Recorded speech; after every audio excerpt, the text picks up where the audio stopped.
உங்களை தேடிட்டே இருக்கும். தேடி செஞ்சுனா கொலைகாரன் இல்ல சார், நான் என்ன கொலைகாரனா இல்ல கொலைகாரனா? லடாக்ல ஏதோ பைக் ஓட்டிட்டு இருந்தா நினைக்கிறேன். யாரோ ஒருத்தர் வந்து பின்னாடி சார் சார் சார் நான் உங்களை பயங்கரமா 2 நாளா தேடிட்டு இருந்தேன் சார். உங்களை தேடிட்டே இருக்கும். தேடி செஞ்சுனா கொலைகாரன் இல்ல சார், நான் என்ன கொலைகாரனா இல்ல கொலைகாரனா அப்படின்னு சொல்லியிருந்தாரு. அது வந்து ரொம்ப செம்ம கியூட்டா இருந்தது. மாவு மில்லுக்கு போய் மிளகா தனியா வந்து அரைச்சிட்டு வரணும் அப்படின்னு சொல்லிட்டு இருந்தாங்க. நீ அரைச்சிட்டு வரியா போயிட்டு அப்படின்னு சொல்லி கேட்டேன். நான் வந்து அந்த சமயத்துல திடீர்னு ஒரு கொம்பு மறைச்சிட்டு யாரு தெரியுமா அப்படின்னு சொல்லி எங்க அம்மாட்ட கேட்டேன். எங்க அம்மா சொல்லு யாரு நீ அப்படின்னு. நான் அப்படியே என் கர்வம் எல்லாம் உடஞ்சிருக்கு. சொல்றா யாரு நீ சொன்னாங்க. ஆக்சுவலா என்ன சொல்றதுன்னு தெரியல. சரி கூட செம கியூட்டான சீன்.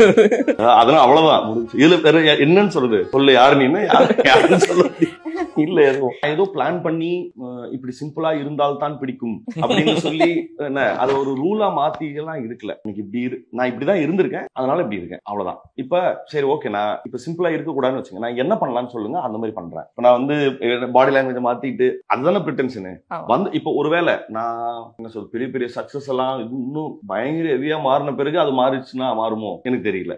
இப்போதைக்கு ஒண்ணும் இல்ல. அதனால ஒண்ணு ஃபர்ஸ்ட் நீ என்ன பண்ண, சினிமா படம் தானே நடிக்கிறோம், அதுக்கு என்ன பண்றது?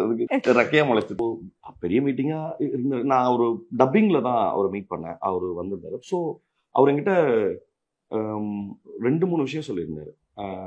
நீங்க ரைட்டரா, நான் அப்ப வந்து சிவா சார் சொன்னாங்க.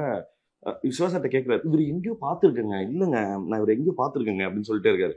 அப்போ சிவா சார் இல்ல சார் ஒரு ரைட்டர், நம்ம ஆஃபீஸ் கூட நீங்க வரலையே சார் அப்படின்னு.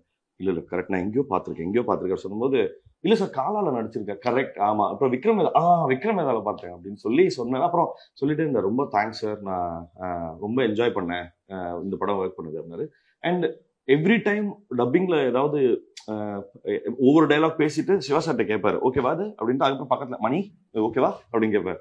ஸோ அது வந்து அப்பதான் வந்திருக்கேன்றதை தாண்டி சார் அது ஓகேல கரெக்ட்ல அப்படின்னு. ஸோ அது அந்த என்ன சொல்றது, அந்த பிஹேவியர் இருக்குல்ல, அவன் சின்ன பையன், அவன்கிட்ட எது கேட்கணும்னு நினைக்கலாம், பட் ஆனா அதையும் கேட்கிறாருல, அது ரொம்ப ரொம்ப யூனிக்கான ஒரு குவாலிட்டி.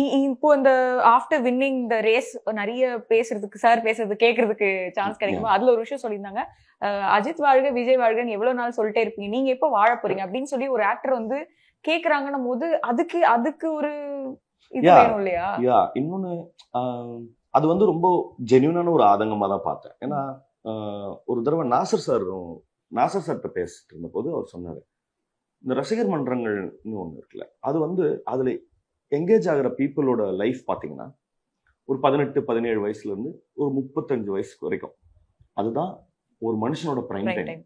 அவன் அதுக்குள்ள அவன் லைஃபை சரிப்படுத்திட்டா தான் உண்டு. 35க்கு அப்புறம் ஒண்ணுமே கிடையாது, எல்லாமே போயிடும். ஆனா அந்த இடத்த எல்லாத்தையுமே வேற ஒரு ஆக்டிவிட்டியில போட்டாக்கா அவன் லைஃப் 35க்கு அப்புறம் நீ அதுக்கப்புறம் வருத்தப்பட்டோ எதுக்குமே பிரயோஜனம் இல்லை, திருப்பி அந்த டைமும் வராது உனக்கு. ஸோ அது வந்து அதனாலதான் ஒரு கான்ஸ்டன்டா ரிமைண்ட் பண்ணிட்டே இருக்கு, நோ உன் லைஃபை ஃபர்ஸ்ட் பாரு, நாங்க வாழ்ந்தாச்சு, எங்களுக்கு நல்ல வசதியாவே வாழ்ந்துட்டோங்கிறத ரிமைண்ட் பண்ணிட்டே இருக்காங்க.